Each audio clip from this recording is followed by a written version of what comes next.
po sa lahat, kumusta na po kayo? Isa po muling mainit at puno ng pagmamahal na pagbati mula dito sa amin sa Florida, USA, ang Sunshine State ng Amerika. Welcome po muli to our radio program, Silver Lining.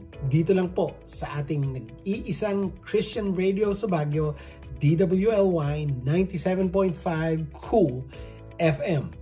Para po sa mga bago dito sa ating programa, ako po si Silver. We are now broadcasting live all over Northern Luzon.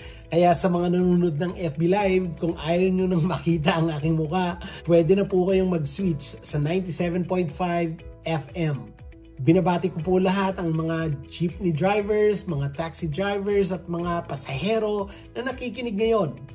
Maikli lang po ang ating devotional every Thursday ng gabi. Less than 15 minutes lang po, kaya samahan nyo na po ako. Again, sa mga nakikinig dyan sa Ilocos Region, na imbag nga rabii kada kayo amin dita nga awan malabasan. Dita Lawag, Ilocos Norte, Sinait, Ilocos Sur, dagiti Kabagyak dita Narvacan. Dita Abra, La Union, Isabela, ken dagiti gagayem ko, iti naduma-duma a probinsya, iti Cordillera. Good evening kada kayo amin. Dagita Kabagyak dito Pangasinan, lalo dita Alcala, Dagupan, Nueva Vizcaya, Nueva Ecija. Greetings to all of you. Naniniwala ako na by faith na mas maaabot ng broadcast na ito ang mas malawak na area. The Lord has allowed to extend our tents upang maging mas malawak at maging mas marami na ang maaabot ng magandang balita, mga mensahe mula sa ating Panginoon sa pamamagitan ng ating programa every Thursday.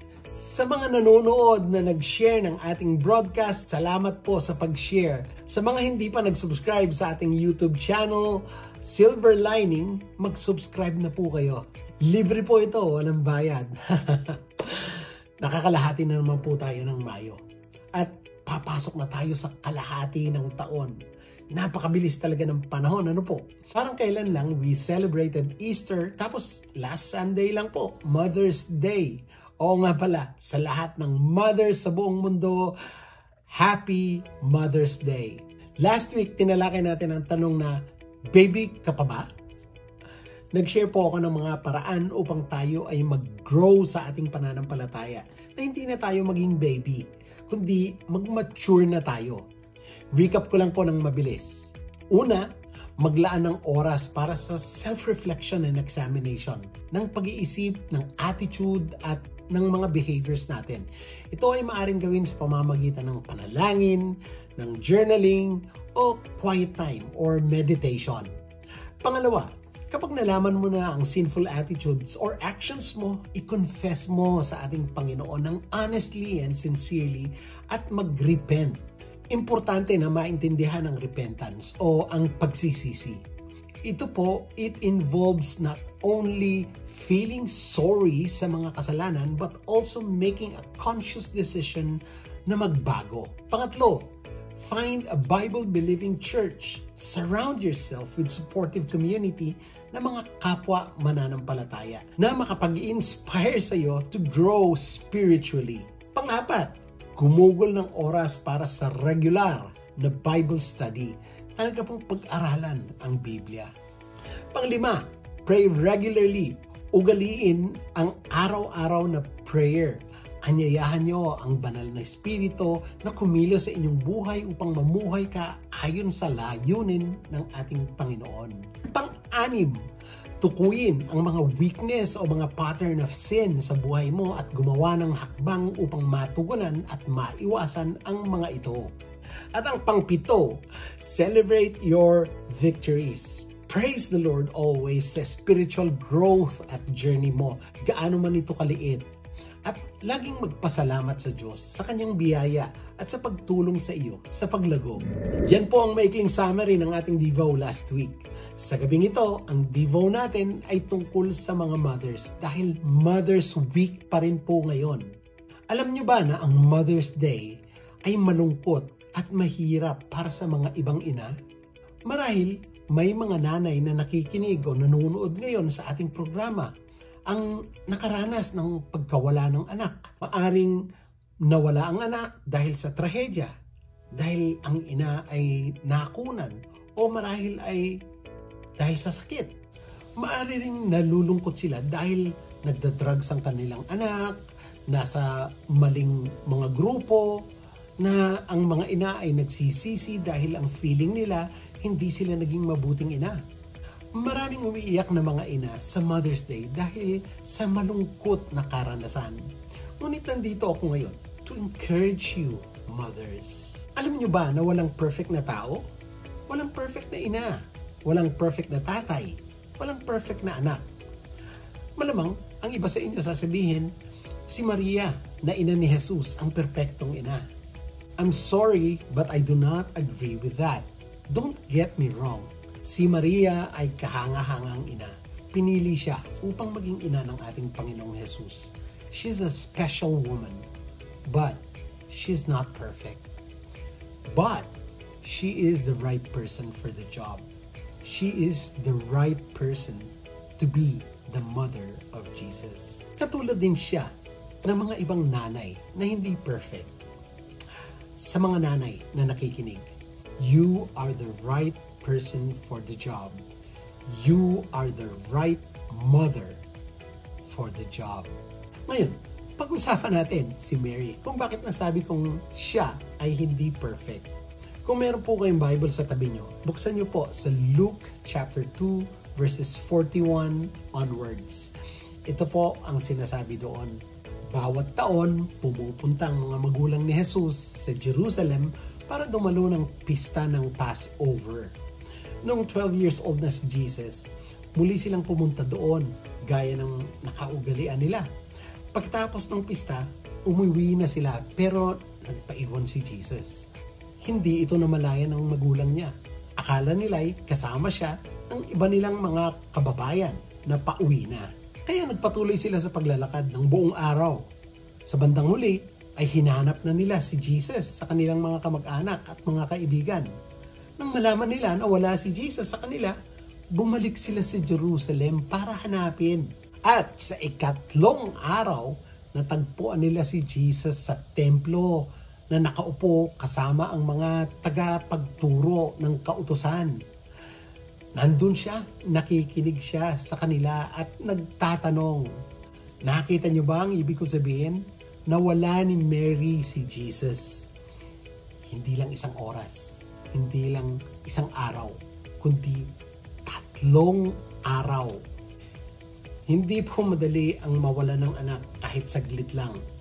Kung meron pong ABS-CBN nung panahon na yon o GMA o UNTV, siguradong headline sa balita si Mary. Ganito siguro ang maririnig nating balita. Isang ina na nagngangalang Mary ang pabaya sa anak. Pagkatapos ng fiesta ng Passover, umuwi ang ina na kasama ang asawa at mga kamag-anak at kaibigan na hindi na malayang hindi kasama ang batang si Jesus. Pagkatapos ng 3 araw, tsaka palang natagpuan ang anak na nasa templo. O diba? Meron ding imperfection si Maria. Ngunit si Mary is the right person for the job. Hindi madali ang maging mother of the Son of God. It is a difficult task. Tulad ni Mary, kayong mga nanay na nag-iisip na hindi ka nararapat maging ina ng inyong mga anak. Nagkakamali ka. Ikaw ang tamang nanay ng anak mo. Oo, meron kang pagkukulang. Oo, mahirap. Pero sino ba ang perfect na nanay? Sa mga nanay na may mga anak na merong kapansanan, huwag kang mag-alala. Ikaw ang tamang nanay ng anak mo. Mary was chosen to be the mother of Jesus. Sabi nga sa Lucas, dun sa chapter 1 verse 31, magbubuntis ka at manganganak ka ng isang lalaki at papangalanan mo siyang Jesus. But she lost Jesus for 3 days. Ikaw rin ay chosen to be the mother of your child. Hindi ka perfect, tulad ni Mary. Pero you are the right mother of your child. The task being a mother of a child is hard, but you are the right person for the job. Eto pa, mga nanay, pakinggan nyo. You are chosen by God katulad ni Maria. Pinili siya ng Diyos para maging ina ni Jesus. Ikaw rin ay pinili upang maging ina ng mga anak mo. Ang bilin ng Diyos para sa mga nanay, ganun din sa mga tatay. Nasa Proverbs 22:6. I'm paraphrasing. Direct your child or your children to where they should go, which is the right path, and when they grow older, they will not depart from it. Sa Tagalog, ituro sa mga bata ang tamang pag-uugali at hindi ito malilimutan hanggang sa kanyang pagtanda. Mahirap man ang maging ina, ngunit ito ang inyong tandaan. You are the right mom for your child or children. That you are chosen by God to be their mother. Dahil dyan, kahit na napariwara ang iyong mga anak, kahit na may sakit, kahit na may kapansanan, don't you ever quit praying for your children. The task can be hard, but remember, the Lord is with you. If you receive Jesus as your Lord and Savior, He will always be with you. He will give you supernatural strength to become the mother of your child. The Lord is with you. Tandaan niyo po yan. The Lord is with you. Okay ba? Tara na. Pag-pray ko kayo. O aming Ama, we come before you with hearts burdened for mothers who are struggling to fulfill their roles as a mother. Itinataas namin sa inyo ang mga mothers who may be facing challenges, doubts, or insecurities in the journey of motherhood. Lord, you know the unique trials and pressures that mother face each day. Naintindihan mo ang bigat ng responsibilidad na dinadala nila habang nagsusumikap silang pangalagaan ang kanilang mga anak, to manage their households and meet demands of daily life. Dalangin po namin, Ama, na bigyan mo sila ng lakas, ng karunungan at tiyaga sa gitna ng kanilang mga struggles. Comfort them in their moments of doubt and uncertainty, and remind them of your unfailing love and grace. Tulungan mo silang makahanap ng kapayapaan in knowing that they are not alone, kundi kasama mo sila sa bawat hakbang. Ginagabayan at sinusuportahan sila sa bawat pagsubok. Father, I ask you for your provision and protection over these mothers and their families. Provide them with the support, resources, and encouragement that they need to navigate the challenges of motherhood. Surround them with loving community and caring individuals who can offer assistance and companionship along the journey. Grant them patience, resilience, and a deep sense of purpose as they pour out their love and energy into nurturing their children. Help them to find joy and fulfillment in the sacred task of raising the next generation. May they find rest and restoration in your presence, knowing that their worth and identity are found in you alone. Strengthen their faith, Lord, and renew their spirits, empowering them to embrace each day with hope and confidence in your promises. This is what we pray in the name of our Lord and Savior Jesus Christ. Amen. Sana ay nakapagbigay po ang ating episode ngayon ng karunungan at kaliwanagan upang maging mas malinaw ang ating pangunawa at gabay ng direksyon ng ating paglalakbay sa buhay sa kasalukuyan. Abangan ang mga bago pa nating mga episodes every Thursday night. Kung meron po kayong prayer request or encouragement, i-private message nyo lang po ako. Kung gusto nyo pong i-like o i-share ang ating episode, nasa FB page at mga social media accounts po ng Cool FM.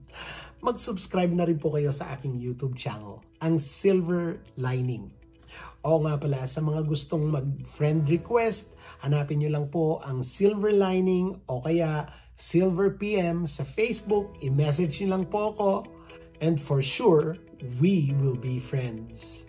Salamat po muli. Ako po si Silver, sa pahintulot po ng ating Diyos na nagbibigay liwanag, karunungan at pangunawa. Nandito muli ako next week. Bye and God bless you all.